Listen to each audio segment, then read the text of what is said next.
The wind carried the scream before it carried the woman, and Samuel Preston heard both from inside his cabin, where he sat mending a bridle by lamplight on that bitter February night in 1876.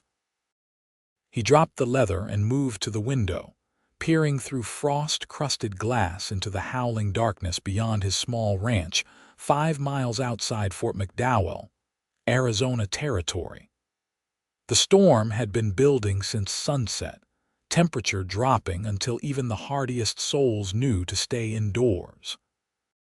Samuel saw nothing at first, just the white fury of snow driven horizontal by wind that seemed determined to scrape every living thing off the face of the desert mountains. Then he heard it again, fainter this time, a woman's voice calling for help. Samuel grabbed his coat and hat, wrapping a scarf around his face before stepping into the maelstrom. The cold hit him like a fist, stealing his breath. These winter storms were rare in Arizona Territory, but when they came to the high country, they came with a vengeance that could kill a person in hours. He lit the lantern he kept by the door and held it high, squinting against the stinging snow.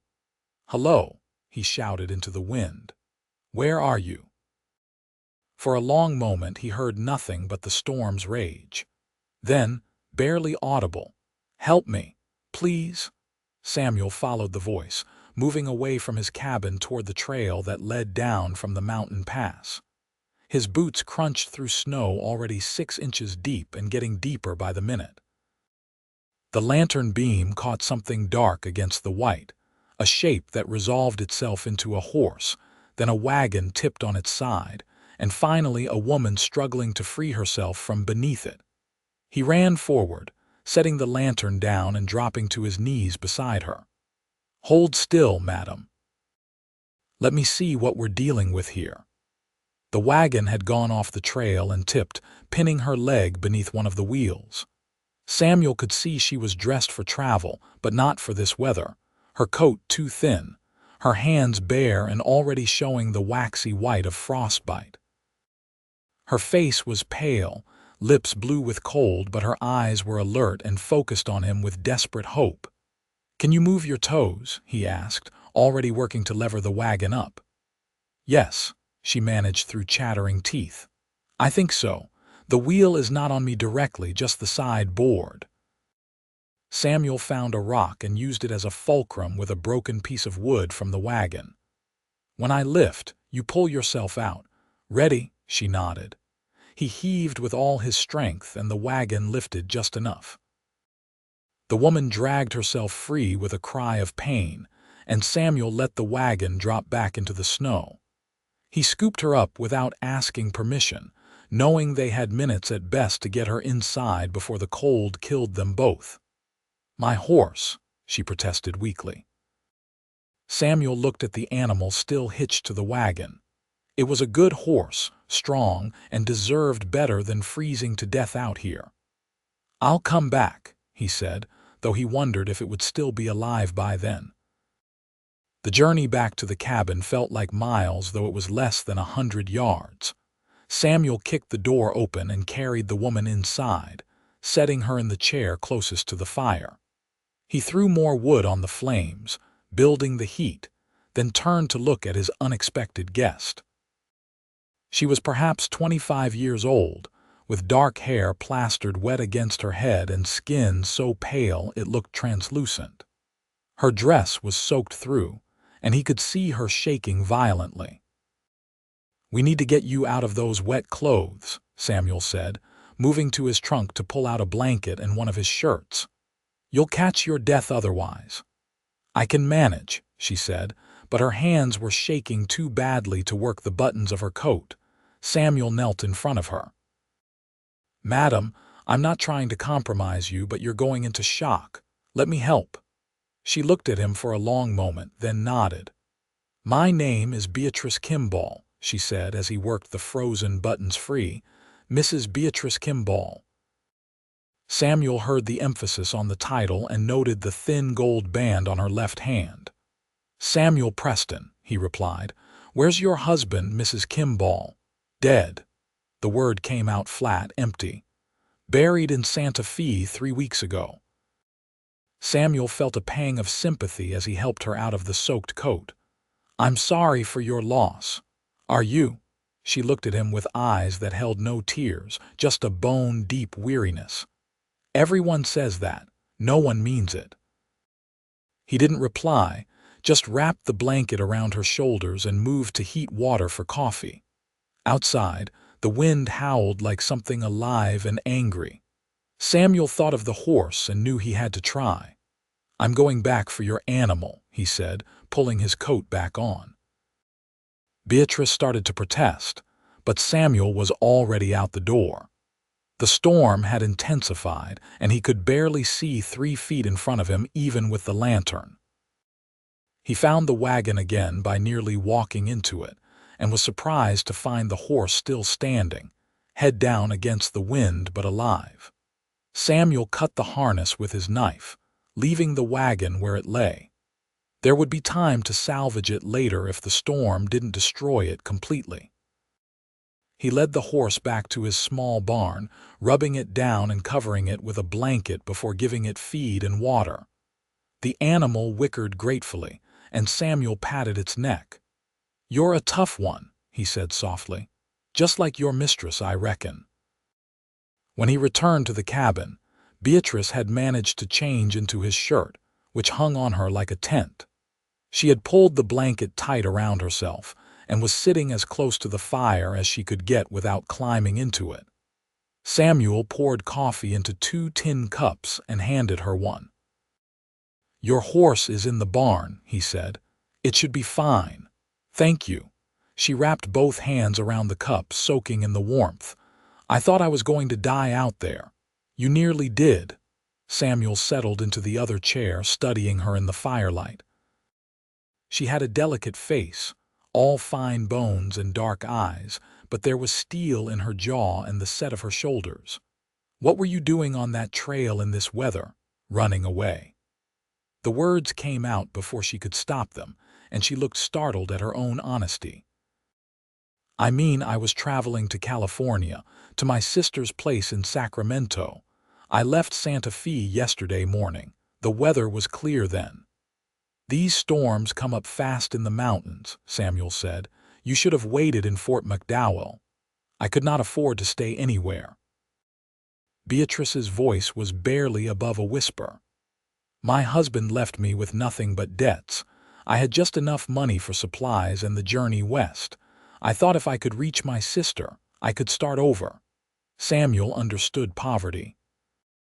He had come to Arizona Territory 5 years ago with nothing but a horse and a saddle, running from his own past in Missouri. He had built this ranch one board at a time, raised cattle and broke horses, saved every penny until he had something that was his. It was not much, just a small cabin and a few hundred acres of rough grazing land, but it was more than many had. You're welcome to stay here until the storm passes, he said. I have food enough for 2. Beatrice looked at him warily. What would you want in return? The question stung, though Samuel supposed he understood why she asked it. A woman alone was vulnerable in ways a man never had to think about. Nothing, he said firmly. Just that you rest and get your strength back. When the weather clears, I'll take you down to Fort McDowell. You can decide what to do from there.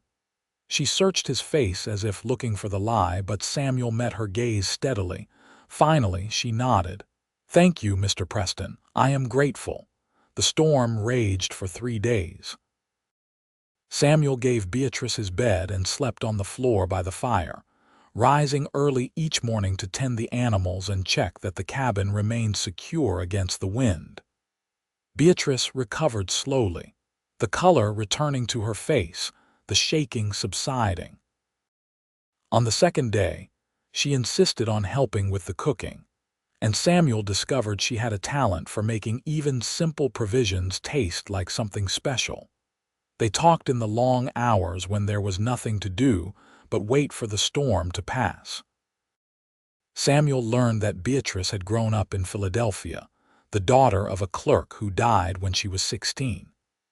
She had married Jonathan Kimball 3 years ago, a man 20 years her senior who promised her security and comfort.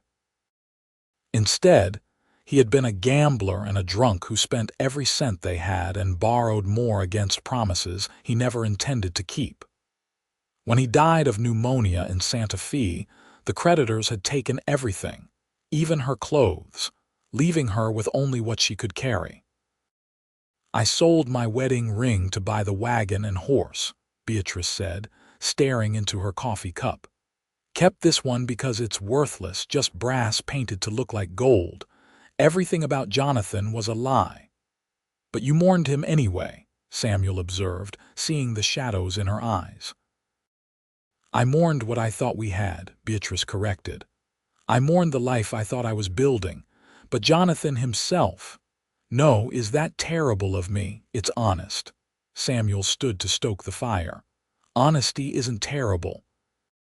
Beatrice watched him move around the cabin, noting the careful way he maintained everything, the order and cleanliness, despite the rough surroundings. "Why are you out here alone, Mr. Preston? A man like you could have a family, a bigger place." Samuel was quiet for a long moment. "I was engaged once, back in Missouri.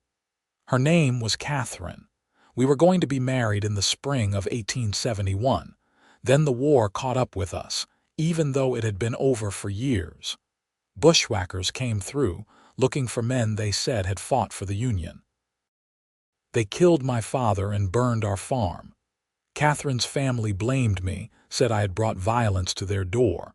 She married someone else 6 months later." "I am sorry," Beatrice said, and unlike what she had said to him, Samuel believed she meant it. "I came west to start over," Samuel continued. "Found I liked the solitude. A man can think out here, can be whoever he wants to be without the weight of history pulling him down." "But are not you lonely?" The question hung in the air between them. Samuel looked at Beatrice and saw that she really wanted to know that this was not idle conversation. "Sometimes," he admitted, "but lonely is better than being with the wrong person." Beatrice nodded slowly, understanding in her eyes. "Yes, yes, it is." On the morning of the fourth day, Samuel woke to silence. The wind had stopped, and weak sunlight filtered through the cabin windows. He rose and opened the door to find the world transformed. Snow lay 3 feet deep in places, covering everything in pristine white. The sky was a pale blue, cloudless and clear. "The storm has passed," Beatrice said from behind him. She had dressed in her own clothes, now clean and dry, and her hair was pinned up properly. She looked like a different person from the half-frozen woman he had pulled from beneath the wagon. "I will dig out your wagon," Samuel said. "See what can be salvaged. Then I'll take you down to Fort McDowell as promised." Something flickered across Beatrice's face, gone too quickly for Samuel to read. "Of course. Thank you for your hospitality, Mr. Preston." They worked together in companionable silence, digging through snow to reach the wagon. It was damaged but not destroyed, one wheel broken and some of the boards cracked. Samuel thought he could repair it given time. Beatrice's supplies were mostly intact, protected by the oilcloth she had wrapped them in. "You were prepared," Samuel noted. "My sister sent me instructions," Beatrice explained. "She came west 10 years ago, married a man who owns a general store in Sacramento. She knows what the journey requires." They loaded everything they could salvage onto Samuel's wagon, hitching both horses to pull through the heavy snow. The journey down to Fort McDowell took most of the day, the animals struggling through drifts, Samuel having to stop several times to clear the path. Beatrice sat beside him on the wagon seat, wrapped in blankets, saying little. Fort McDowell sat in the Verde River Valley, a military post established 6 years earlier to house cavalry troops and protect settlers from Apache raids. The town that had grown up around it was rough and ready, a collection of wooden buildings and canvas tents populated by soldiers, prospectors, ranchers, and merchants, all trying to carve out lives in the harsh Arizona territory. Samuel drove the wagon to the livery stable, where old Pete Martinez greeted him with a gap-toothed grin. "Preston, did not expect to see anyone after that storm. You get caught in it. Found someone who did," Samuel replied, helping Beatrice down from the wagon. "Mrs. Kimball needs a place to stay while she arranges transport to California." Pete's eyes went to Beatrice with undisguised curiosity. "The boarding house is your best bet, madam. Mrs. Chen runs a respectable establishment." Samuel took Beatrice to the boarding house, a two-story building at the end of the main street. Mrs. Chen, a formidable Chinese woman who had come to Arizona with her late husband during the gold rush years, looked Beatrice up and down with shrewd eyes. "I can give you a room," she said. "But I need payment in advance. $2 a week, includes breakfast and supper." Beatrice pulled out her small purse and counted the coins inside. Samuel could see there was not much there. "I have enough for 2 weeks," she said quietly. "After that, I will need to find work until I can afford passage west." "I need help in the kitchen," Mrs. Chen said unexpectedly. "You know how to cook?" "Yes, madam." "Then you can work for your room. I will pay you 50 cents a week besides. That should help you save for your journey." Beatrice's face lit up with relief and gratitude. "Thank you. I will work hard, I promise." Mrs. Chen showed Beatrice to a small but clean room on the second floor. Samuel carried up her belongings, setting them carefully by the bed. When Mrs. Chen left them alone, Beatrice turned to Samuel with tears in her eyes. "I do not know how to thank you," she said. "You saved my life and you asked for nothing in return. I will never forget your kindness." Samuel felt something twist in his chest, an emotion he could not quite name. "You would have done the same for me, I hope so." Beatrice held out her hand. "Goodbye, Mr. Preston." Samuel took her hand, feeling the calluses on her palm, the strength in her grip. "Goodbye, Mrs. Kimball. I hope you find what you are looking for in California." He left before he could say anything else, before he could acknowledge the strange emptiness that had opened up inside him. Samuel told himself it was natural to feel this way. He had spent 3 days with Beatrice, had talked with her more openly than he had talked with anyone in years. Of course he would miss her company, but it meant nothing beyond that. She was a widow making her way west, and he was a rancher who preferred solitude. Their paths had crossed by accident, and now they would diverge just as naturally. Samuel collected supplies from the general store, checked in at the saloon to hear the local news, and headed back to his ranch as the sun set in a blaze of orange and gold. The ride home felt longer than usual, and the cabin seemed colder when he stepped inside. He built up the fire and made coffee, sitting in the chair that Beatrice had occupied just that morning. The cabin was exactly as it had been before the storm, but somehow it felt different, emptier. 3 weeks passed.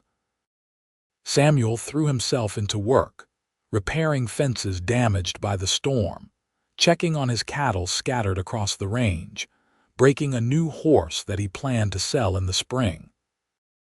He made the trip to Fort McDowell twice for supplies, and both times he found himself looking for Beatrice without meaning to. He did not see her, and he did not ask after her.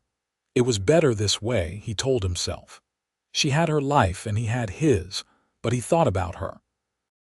He thought about the way she had looked in the firelight, the sound of her laugh when he told her stories about the more eccentric residents of Fort McDowell, the competent way she moved around his kitchen, as if she belonged there. He thought about her honesty, the lack of pretense in her words and actions. He thought about how she had asked if he was lonely, and how he had lied when he said sometimes. It was Pete Martinez who finally broke the dam of Samuel's careful self-control. He rode out to the ranch one morning in late March with news and gossip. That Mrs. Kimball who you brought to town, Pete said without preamble. She's still at Mrs. Chen's place, working in the kitchen, saving her money. Word is she's a fine cook. Mrs. Chen says the boarding house has never been so popular. Samuel forced himself to sound disinterested. That's good. I'm glad she found work. She asks about you. Samuel's head snapped up. What? Pete grinned, clearly enjoying himself. Mrs. Chen mentioned it to my wife, who told me. Mrs. Kimball asks if anyone has seen you if you came through town, how you are doing. Mrs. Chen thinks the lady carries a torch for you. That is ridiculous, Samuel said sharply. I helped her in a storm, that's all. Is it? Pete's grin faded, replaced by something more serious. Preston, I have known you for 5 years. In all that time, I have never seen you look at a woman the way you looked at Mrs. Kimball that day. And I have never heard of you letting anyone stay in your cabin, not even for a single night. Maybe you should think about what that means. After Pete left, Samuel tried to return to work, but his mind would not settle. He thought about what Pete had said about Beatrice asking after him. Did it mean something, or was she simply being polite, grateful for the help he had given? And what did he want it to mean? Samuel was not a man given to self-deception. He had spent the last 3 weeks trying not to think about Beatrice, because thinking about her made him want things he had convinced himself he did not need. But the truth was that those 3 days with her in the cabin had been the happiest he had known since coming to Arizona territory. The truth was that he missed her. The truth was that he went to sleep thinking about her and woke up doing the same. The truth was that he had fallen in love with her. The realization should have terrified him. Instead, it felt like relief, like finally acknowledging something his heart had known all along. Samuel washed up, changed into his good shirt, and saddled his horse. The ride to Fort McDowell had never seemed so long or so short at the same time. He found Mrs. Chen sweeping the front steps of the boarding house. She looked up at his approach and smiled knowingly. Mr. Preston, what a surprise! Is Mrs. Kimball here? Samuel asked, not bothering with pleasantries. In the kitchen, preparing supper. Mrs. Chen stepped aside. Go on in. Samuel walked through the boarding house parlor, nodding to the guests sitting there, and pushed open the kitchen door. Beatrice stood at the stove, stirring a large pot, her face flushed from the heat. She looked up at the sound of the door and her eyes went wide. Mr. Preston. Mrs. Kimball. Samuel pulled off his hat, suddenly uncertain. What did he say? What did he do? Beatrice set down her spoon and wiped her hands on her apron. Is something wrong? Are you well? I am fine. I just wanted to see how you were doing. I am well, as you can see. Beatrice gestured around the kitchen. Mrs. Chen has been very kind to me. I have saved almost enough for passage to Sacramento. Another month, perhaps 2, and I will be able to go. Samuel felt his stomach sink. You are still planning to leave, then? Of course. But Beatrice's voice lacked conviction, and she would not meet his eyes. My sister is expecting me. I cannot stay here forever. Why not? The words burst out before Samuel could stop them. Why can you not stay? Beatrice finally looked at him, and Samuel saw confusion and something else in her eyes, something that might have been hope. Why would I stay? Because I want you to. Samuel crossed the kitchen in 3 strides, stopping just in front of her. Because I have thought about you every day since I brought you to town. Because my cabin feels empty without you in it. Because I miss talking to you, miss seeing your face, miss everything about you. Because I am in love with you, Beatrice, and I think you might feel the same way about me. Beatrice stared at him, her mouth slightly open, color rising in her cheeks. You cannot be in love with me. You barely know me. I know you are brave and honest and kind. I know you make me laugh. I know that you see me, the real me, not who I used to be or who I am supposed to be. I know that I have never felt about anyone the way I feel about you. Samuel took her hand. If you tell me you feel nothing for me, I will leave and never mention this again. But if there is any chance, any possibility that you might feel the same, then I am asking you to stay. Not in town, with me. At my ranch, as my wife. Beatrice's eyes filled with tears. I was married before. It was a disaster. I am not him. I know. The tears spilled over, running down her cheeks. I know you are not. You are good and decent, and you deserve someone better than me. I want you. Samuel reached up to wipe away her tears with his thumb. Only you. I am afraid, Beatrice whispered. I am afraid of being hurt again. I am afraid of being disappointed. I am afraid of disappointing you. So am I, Samuel admitted. But I am more afraid of letting you go without fighting for this for us. I do not have much to offer, Beatrice. Just a small ranch and a man who will work himself to the bone to make you happy. But I promise you this. I will never lie to you, never betray you, never give you reason to doubt that you are the most important thing in my life. If you stay, you will be my partner in everything. Your voice will matter. Your dreams will matter. You will matter. Beatrice let out a sob and threw her arms around his neck. Yes. Yes, I will stay. I will marry you. I was miserable thinking about leaving, but I thought you did not want me. I thought I was just someone you helped out of obligation. Samuel held her tight, burying his face in her hair. You were never an obligation. You were a gift, one I did not know I needed until you arrived. They stood like that for a long time, holding each other in Mrs. Chen's kitchen while the soup simmered forgotten on the stove. Finally, Beatrice pulled back enough to look at him, her eyes still wet but shining with something that looked like joy. When? She asked. As soon as possible, Samuel replied. Tomorrow, if you are willing. The fort has a chaplain who can marry us. Tomorrow, Beatrice agreed. Yes, Mrs. Chen was delighted when they told her, insisting that the wedding breakfast be held at the boarding house. Pete Martinez agreed to stand as witness, and his wife Maria offered to help Beatrice prepare. The next morning dawned clear and bright, one of those perfect spring days that made the Arizona Territory seem like paradise instead of the harsh desert it could be. Beatrice wore the best dress she owned, a simple blue cotton that Maria had helped her press and trim with ribbon. Samuel wore his Sunday suit, brushed clean and pressed. They stood before Chaplain William Morris in the small chapel at Fort McDowell, with Pete and Maria beside them and Mrs. Chen, and half the town watching from the pews. Dearly beloved, the chaplain began, and Samuel heard nothing else until it was time to say his vows. He looked into Beatrice's eyes and spoke from the heart. I promise to love you, honor you, and cherish you for all the days of my life. I promise to be faithful in good times and bad, in sickness and health. I promise to be your partner, your friend, and your shelter from any storm. This I swear before God and these witnesses. Beatrice's voice was steady when she spoke her own vows. I promise to love you, honor you, and cherish you for all the days of my life. I promise to be faithful in good times and bad, in sickness and health. I promise to be your partner, your friend, and your home wherever we may be. This I swear before God and these witnesses. By the power vested in me, I now pronounce you husband and wife, Chaplain Morris said with a smile. You may kiss your bride. Samuel cupped Beatrice's face in his hands and kissed her gently, sweetly, sealing the promises they had just made.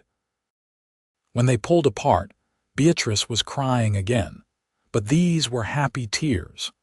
The wedding breakfast at Mrs. Chen's boarding house was a joyous affair, with food and laughter and toasts to the happy couple. Samuel kept Beatrice's hand in his the entire time, unable to quite believe that she was really his wife, that this bright, brave, beautiful woman had chosen to spend her life with him. As the sun began to set, they said their goodbyes and climbed onto Samuel's wagon for the journey back to the ranch. Beatrice sat close beside him, her head on his shoulder, watching the landscape pass by. "Are you nervous?" Samuel asked. "A little," Beatrice admitted. "But mostly I am happy. Happier than I have been in years, maybe ever." "Me too." Samuel pressed a kiss to the top of her head. "Me too." The cabin looked different when they arrived, softened by the golden light of sunset. Samuel carried Beatrice over the threshold, setting her down gently in the middle of the room. The fire he had laid before leaving blazed cheerfully, and the simple supper he had prepared earlier waited on the table. "Welcome home, Mrs. Preston," Samuel said softly. Beatrice turned in a slow circle, taking in the cabin with new eyes. "Home," she repeated. "Yes, this is home now." That night, they consummated their marriage with tenderness and care. Samuel mindful of Beatrice's past hurts. Beatrice discovering that physical intimacy could be something gentle and loving, instead of painful and perfunctory. They lay together afterward in the narrow bed, wrapped in each other's arms, talking in whispers until sleep claimed them both. The next weeks were a revelation for both of them. Samuel had forgotten what it was like to share his life with someone, to have another person to talk to at the end of the day, to wake up next to warmth instead of emptiness. Beatrice had never known marriage could be a partnership, had never experienced a husband who asked her opinion and listened to her answers, who valued her thoughts and her work. They fell into a rhythm quickly. Samuel rose early to tend the animals and work the ranch, while Beatrice took charge of the house and garden. She planted vegetables and herbs, mended his clothes, made the cabin into a true home with curtains and cushions and small touches that transformed it from a place a man slept to a place a family lived. In the evenings they would sit by the fire, Samuel reading aloud from the newspapers Pete brought from town, Beatrice sewing or knitting, both of them simply enjoying being together. The physical side of their marriage grew easier and more passionate as Beatrice's fears faded and trust deepened. Samuel was a patient and generous lover, taking joy in her pleasure, and Beatrice discovered a sensuality she had not known she possessed. They made love in the bed, on the rug by the fire, once even in the barn when they could not wait to get back to the house. They learned each other's bodies and hearts with equal thoroughness, building intimacy layer by layer. Summer came to the Arizona territory with blazing heat that baked the land hard as stone. Samuel worked from dawn to dusk, moving cattle to areas where water still ran, repairing equipment, preparing for the drive to market in the fall. Beatrice worked beside him when she could, learning to ride and rope, proving herself capable and willing to do whatever needed doing. In August, Beatrice fainted while working in the garden. Samuel carried her inside, frantic with worry, and sent for the doctor from Fort McDowell. Dr. Harrison was a gruff, elderly man who had seen everything in his 40 years of practicing medicine. He examined Beatrice thoroughly while Samuel paced outside like a caged animal. "Your wife is fine," Dr. Harrison announced when he emerged. "In fact, she is more than fine. She is expecting a child. You are going to be a father, Mr. Preston." Samuel stood frozen, the words not quite making sense. "A child?" "Yes, a child. My best guess is she is about 2 months along. The baby should arrive in February, assuming all goes well." Dr. Harrison clapped Samuel on the shoulder. "Congratulations." Samuel burst back into the cabin to find Beatrice sitting up in bed, her face glowing. "Did you hear?" she asked. "I heard." Samuel sat beside her, taking her hand. "How do you feel about it?" "Terrified," Beatrice admitted. "Excited, happy, all at the same time. How do you feel?" "The same."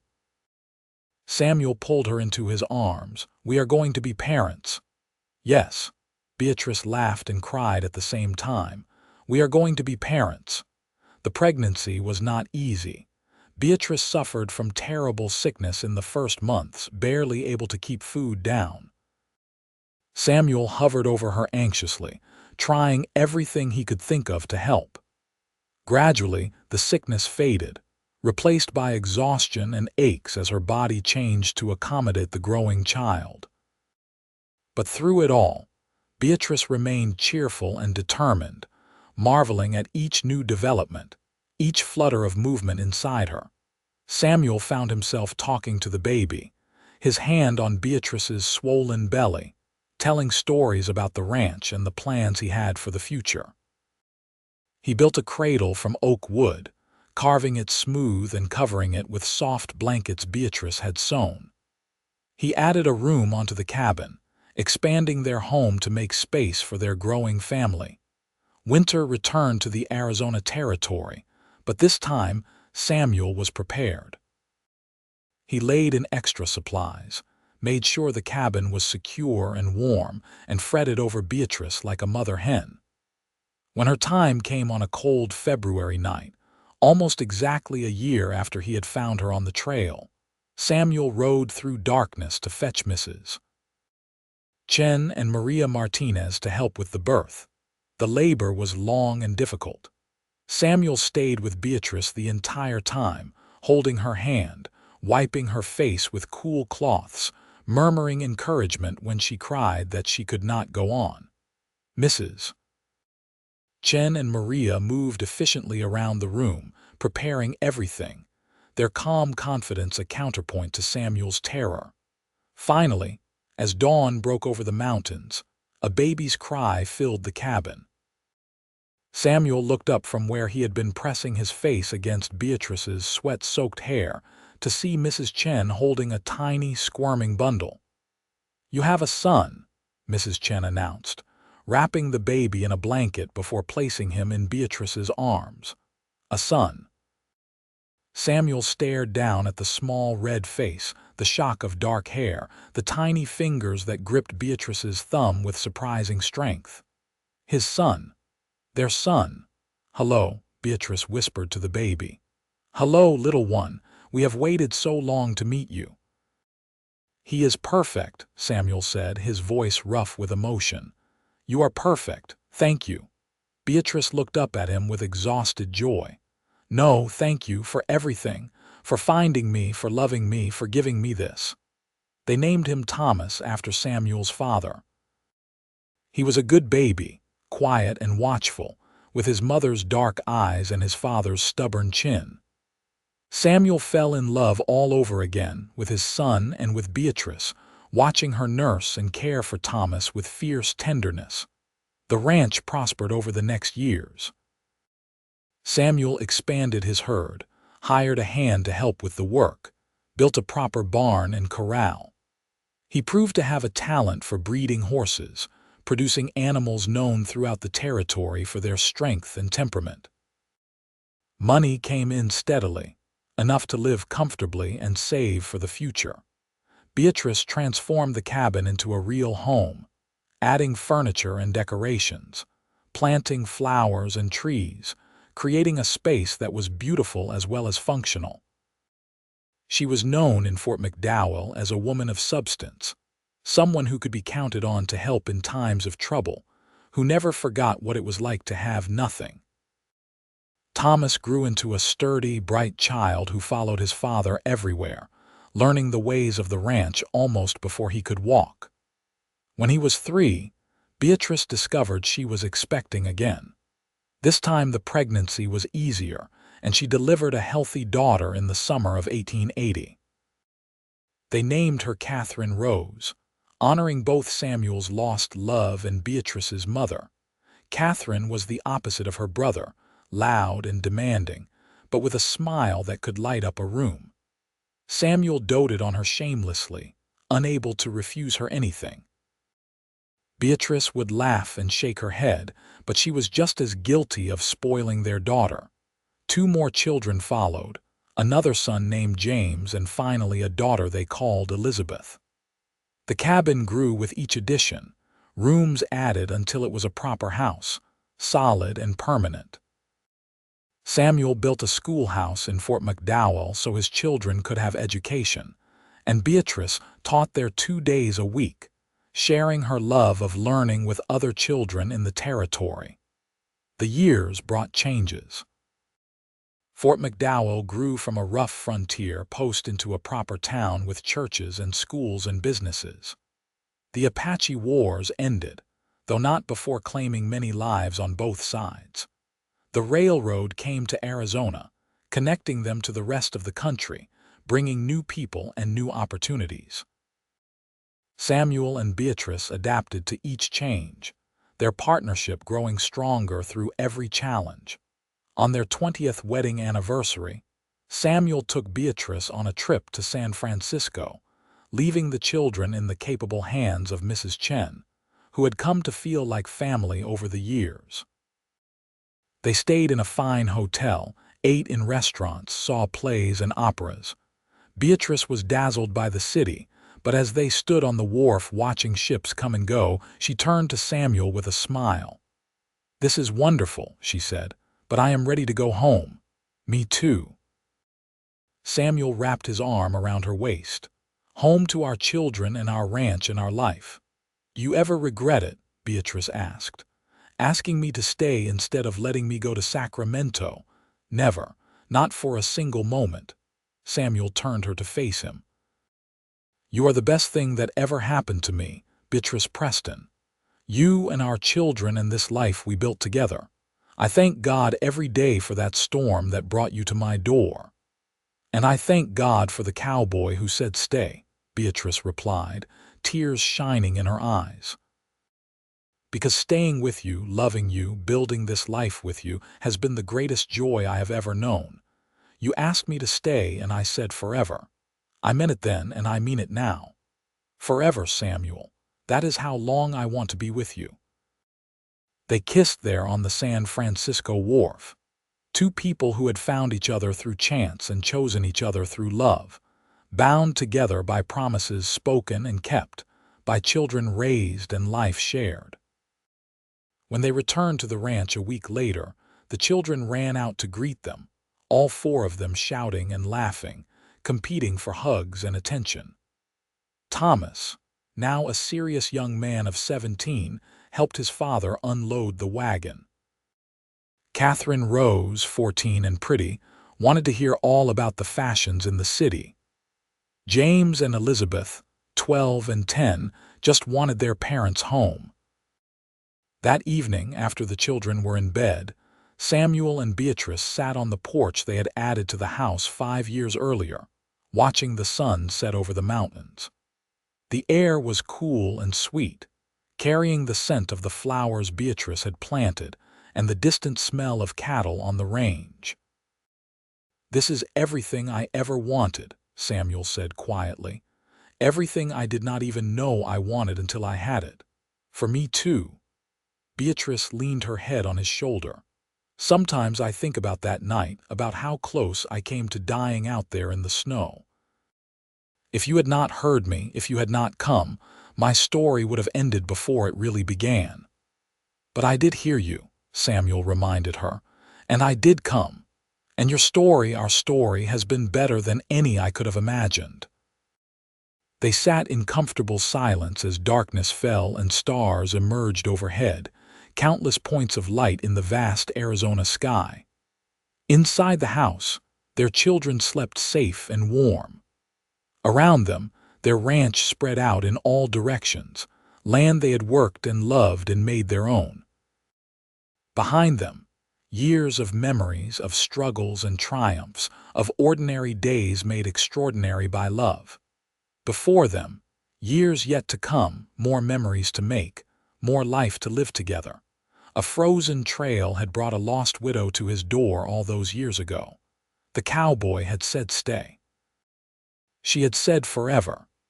And forever was what they built, one day at a time, one moment at a time, one choice at a time, to keep choosing each other above all else. The years continued to pass, bringing the inevitable changes that time always brings. Thomas married a rancher's daughter from Phoenix and took over much of the day-to-day running of the ranch. proving himself every bit as capable and hardworking as his father. Catherine Rose married a young lawyer who set up practice in Fort McDowell, and she became known for her charity work, never forgetting her mother's stories of poverty and struggle. James showed an unexpected talent for business and opened a general store that soon became the largest in the territory. Elizabeth, the baby of the family, scandalized everyone by attending college in California and becoming a teacher, eventually returning to run the school her mother had helped establish.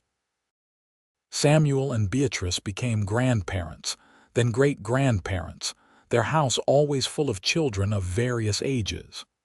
Samuel's hair turned silver, then white, but his eyes remained sharp and his step steady well into his 70s. Beatrice's face gained lines, and her hands showed the wear of decades of work, but her smile remained as bright as the day Samuel first saw it in his cabin. They were sitting on their porch one evening in the spring of 1903, watching their great-grandson chase chickens in the yard when Beatrice suddenly said, "Do you remember when you told me you loved me? That day in Mrs. Chen's kitchen?" Samuel took her hand, their fingers intertwining automatically after so many years. "Of course I remember. I was terrified you would say no. I was terrified you would realize you had made a mistake," Beatrice countered, "that you would wake up one day and regret choosing someone like me." "Never happened." "No," Beatrice smiled. "It never did. We were blessed, Samuel. We were given something precious and rare, and we did not waste it." "No, we did not." Samuel lifted her hand to his lips, kissing it gently. "I love you, Beatrice Preston. I have loved you since that moment in the kitchen, and I will love you until my last breath and beyond." "And I love you," Beatrice replied, "with everything I am and everything I have. Thank you for being brave enough to ask me to stay." They sat together as the sun set one more time, painting the sky in shades of orange and gold and purple. Inside the house, their family moved about, preparing supper, settling babies, living the lives that Samuel and Beatrice's love had made possible. The ranch stretched around them, still productive, still prosperous, a legacy built on hard work and partnership and faith. Samuel Preston died peacefully in his sleep on a winter night in 1905, with Beatrice beside him as she had been for 30 years. He was 73 years old, and he passed knowing that he had lived a good life, that he had been loved and had loved in return, that he would be remembered not just by his children and grandchildren but by everyone whose life he had touched. Beatrice grieved him deeply, but not desperately. She had known this day would come, as it comes for everyone. She found comfort in their children and grandchildren, in the memories of the life they had shared, in the knowledge that their love had been real and true and lasting. She lived another 5 years, remaining active and involved in the community, still teaching occasionally, still tending her gardens, still sharing the story of a frozen trail and a cowboy and a choice to stay. When she finally joined Samuel in the small cemetery outside Fort McDowell in 1910, she was laid to rest beside him, their headstones simple but sufficient. Samuel Preston, beloved husband and father, the stone reed. And beside it, Beatrice Preston, beloved wife and mother. But beneath those formal words, their family had added one more line, a truth that told the story of their lives better than any lengthy epitaph could have. She stayed. He loved. They lived forever in the hearts of those who knew them. Their children and grandchildren and great-grandchildren continued to live on the ranch, to work the land, to raise families and build futures on the foundation Samuel and Beatrice had laid. The house they built still stood, expanded and modernized but recognizably the same cabin where a cowboy had first brought a lost widow to shelter from a storm. Stories were passed down through the generations, Tales of how Samuel and Beatrice had met, how they had fallen in love, how they had built not just a ranch but a legacy of love and partnership and faith. Young brides in the family would touch Beatrice's wedding ring, preserved in a velvet box, and remember that love could be found in the most unexpected places. Young grooms would look at Samuel's worn saddle, still hanging in the barn, and remember that saying yes to love was always worth the risk. The frozen trail that had brought them together was long gone, melted by countless springs and summers. But the love it had made possible lived on, growing and spreading like the flowers Beatrice had planted, taking root in rich soil and blooming year after year after year. Samuel and Beatrice Preston had found each other through chance and held each other through choice, and in doing so, they had created something that would outlast them both: love, home, forever. These were the gifts they had given each other, and these were the gifts they passed on to all who came after. And in the end, there could be no greater legacy than that.